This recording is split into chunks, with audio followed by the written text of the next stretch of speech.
On a quiet September morning in Los Angeles, a routine day turned into a nightmare. What began as the sound of a barking dog and a roommate's desperate phone call would unravel into one of the most shocking investigations UCLA had ever seen. A young woman with a promising future was gone. A fire concealed darker truths, and a trail of evidence pointed to a suspect no one expected. This is the story of Andrea DelVesco and the case that left behind heartbreak, unanswered questions, and a community forever changed. On the evening of September 20th, 2015, Andrea DelVesco gathered with her sorority sisters at their off-campus apartment near UCLA. Recruitment week was approaching, and the group worked late into the night, preparing posters, decorations, and plans for the busy days ahead. Laughter and conversation filled the rooms until exhaustion began to take over. Around 3:30 in the morning, Andrea drifted off on the living room couch after chatting with a friend. Sometime later, she awoke, quietly moved to her bedroom, and closed the door behind her. Only a few hours passed before the atmosphere changed. Upstairs, one of Andrea's roommates was startled awake. She heard the sound of a woman screaming, followed by the urgent barking of a dog. Alarmed, she immediately tried calling Andrea, but there was no answer. Her concern grew quickly, and she placed a call to the police. Officers arrived soon after, carefully walking through the apartment. They found no signs of forced entry and no visible disturbance, so they assured the residents and departed. Moments later, everything shifted. A loud crash echoed through the building, followed by smoke creeping out from under Andrea's door. Flames began to spread rapidly. One roommate rushed to the balcony and caught a glimpse of a man climbing out of Andrea's window, wrapped in a red blanket, before he fled the scene. Inside, Andrea's sorority sisters struggled to reach her. Her bedroom door was locked, unusual for their home. Using a spare key, they tried to enter, but thick smoke forced them back. Firefighters soon arrived, battling the blaze until the flames were contained. When they finally reached Andrea's room, they discovered her body. Though her chihuahua survived the fire, the circumstances immediately raised questions. Investigators quickly realized this was no simple accident. Andrea DelVesco was born on June 29, 1994, in Chicago, Illinois.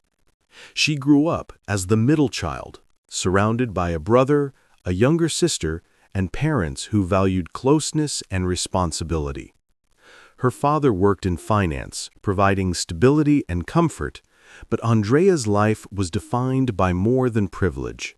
She was raised in a home where discipline and determination mattered, qualities that shaped her character from an early age. After the birth of her younger sister, the family moved south to Austin, Texas. There, Andrea flourished.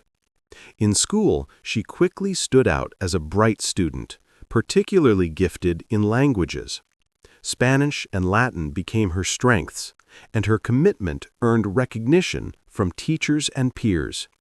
She also thrived athletically, competing in the cross and field hockey, where she collected awards that reflected her energy and drive. When graduation approached, Andrea faced choices. Several universities extended opportunities, but she decided to chart her own path, selecting UCLA. The move was bold, placing her far from family, but closer to her ambitions. She pursued dual degrees in psychology and Spanish, imagining a future where she might live abroad, combining her academic interests with her passion for language. At UCLA, Andrea joined a sorority and built lasting friendships. She insisted on working part-time jobs, even though her family could support her fully, demonstrating her independence. By 2015, her senior year, Andrea lived in a sought-after off-campus apartment, adopted a Chihuahua, and volunteered at a local shelter. Her life brimmed with promise, until everything changed. In the hours immediately following the fire, investigators worked under the assumption that Andrea DelVesco's death had been the tragic result of an accident. To many, the blaze appeared to be the explanation for everything that unfolded that morning. But fire experts, examining the scene more closely, began noticing details that challenged that theory. The condition of Andrea's room raised concerns, and when traces suggesting foul play were discovered, the investigation took a very different turn. The findings of the medical examiner provided further clarity. Andrea had not perished because of the fire. She had suffered fatal injuries beforehand, and the fire had been intentionally set. What had once looked like an unfortunate accident was now confirmed as a homicide, and detectives knew that the answers they sought would not be found in the ashes alone. Their attention shifted toward the recollections of Andrea's sorority sisters. One roommate described seeing a man escape from Andrea's window that morning, wrapped in a red blanket. She also noticed a red Nissan leaving the area, marked with fraternity letters belonging to Lambda Chi Alpha. These witness accounts gave investigators an initial framework, but more concrete evidence was still needed. Then came an unexpected lead. Across the street from Andrea's apartment, another residence had been burglarized on the very same night. Among the items taken was a Bluetooth speaker. Detectives recognized that technology could offer an opportunity. By setting a digital alert to track when and where the device might be activated, they created the possibility of tracing the stolen item directly to a suspect. What began as a fire investigation was now fully redefined as a homicide case, with a clear path beginning to emerge. The investigation gained its first major breakthrough through technology. Detectives had set an alert on the stolen Bluetooth speaker taken from the burglary across the street. Days later, the device was registered online, giving investigators a digital trail to follow. The signal led them north, away from Los Angeles, to an IP address located in Fresno, California. When detectives traced the registration, they identified the account holder, a young man named Joseph. Questioned about the speaker, Joseph insisted it was not his. Instead, he explained that the device belonged to his roommate, 22-year-old Fresno State student Alberto. According to Joseph, shortly after the night of the fire, Alberto had returned from Los Angeles carrying the Bluetooth speaker, along with bottles of alcohol and other household items. Detectives pressed Joseph further, and Alberto's explanations soon came under scrutiny. At first, he denied involvement in theft. Later, he claimed the items were gifts. His story then shifted again, suggesting he had been forced into burglary at gunpoint by a mysterious man. Each version conflicted with the last, and investigators quickly recognized the pattern. Suspicion now centered directly on Alberto. His attempt to redirect blame onto a friend named Eric was undermined by evidence already in hand. Surveillance cameras showed Alberto in clothing that matched witness descriptions. Footage even captured him later wrapped in a distinctive red blanket taken from Andrea's apartment. The once ordinary Bluetooth speaker had provided more than a clue. It tied Alberto not only to the burglary, but also to Andrea's apartment on the night she lost her life. Detectives methodically pieced together the growing body of evidence against Alberto. Surveillance cameras placed him near Andrea's apartment during the crucial early morning hours, with his clothing matching descriptions given by witnesses. The timeline presented on video supported what Andrea's sorority sisters had already shared, aligning witness testimony with visible proof. In Fresno, investigators uncovered even more troubling information. Neighbors recalled Alberto making alarming statements after returning from Los Angeles. According to their accounts, he boasted about harming a student, sharing details that had never been released publicly. These conversations added a disturbing dimension to the case, suggesting that what detectives already suspected was now being confirmed by his own words. Forensic testing solidified the picture further. Specialists discovered traces from Andrea in multiple places connected to Alberto: in his red Nissan, on articles of his clothing, and on a knife recovered from his residence.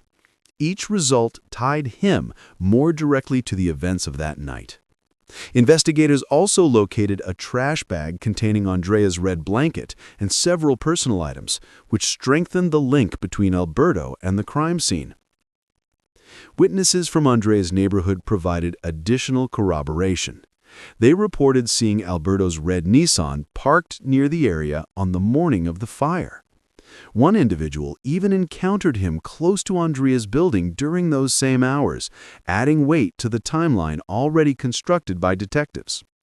Although Alberto repeatedly shifted his story and attempted to redirect suspicion toward his friend Eric, the combined physical, digital, and testimonial evidence pointed decisively in one direction. What began as suspicion now crystallized into certainty.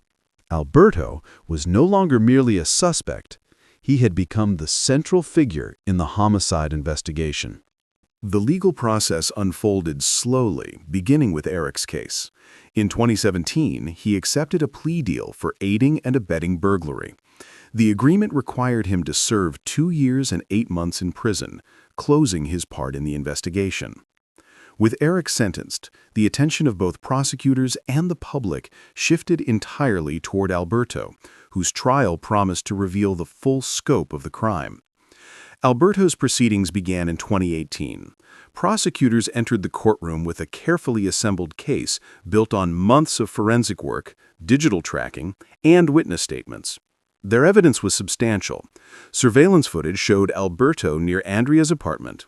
Forensic testing tied him to her home and belongings, and multiple witnesses recalled his incriminating boasts after returning to Fresno. The charges brought against him were extensive. Prosecutors alleged burglary, arson, and homicide, arguing that Alberto initially intended to steal, but turned violent when confronted by Andrea. They maintained that he inflicted fatal injuries, then set the fire in an attempt to conceal his actions.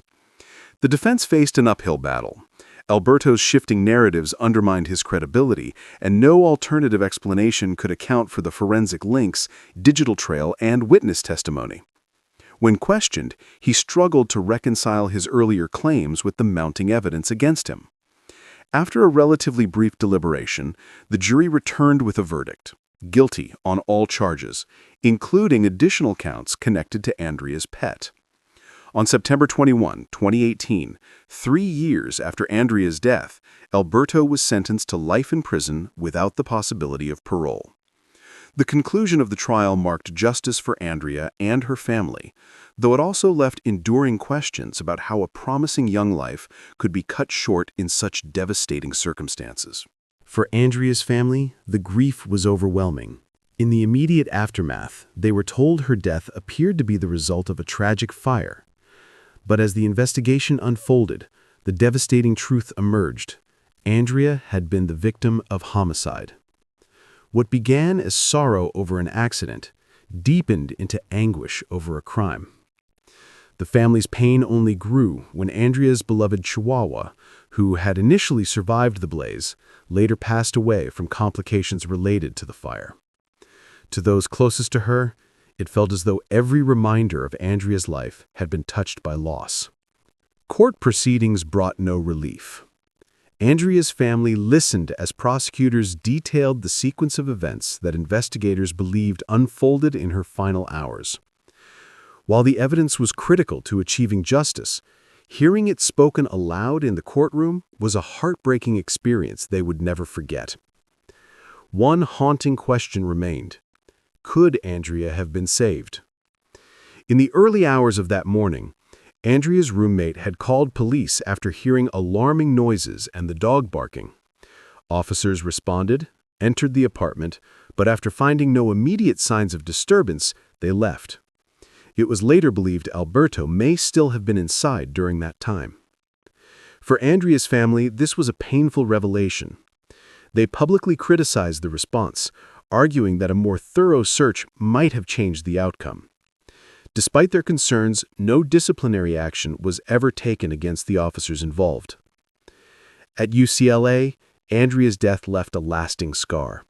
Students who once felt safe walking through campus neighborhoods were shaken by the reality the tragedy had struck so close. While justice was ultimately served in court, Andrea's loved ones were left with an enduring sense of loss and the lingering weight of unanswered questions. Andrea's story is a reminder of both the fragility of life and the importance of justice. While investigators secured a conviction, the questions raised that night continued to echo for her family, her friends, and the UCLA community. If this case moved you, help us honor Andrea by keeping her memory alive. Share this video, leave your thoughts in the comments, and subscribe for more stories where truth and justice come together. And if you're ready, join us in the next episode as we explore another case where a single clue changed everything.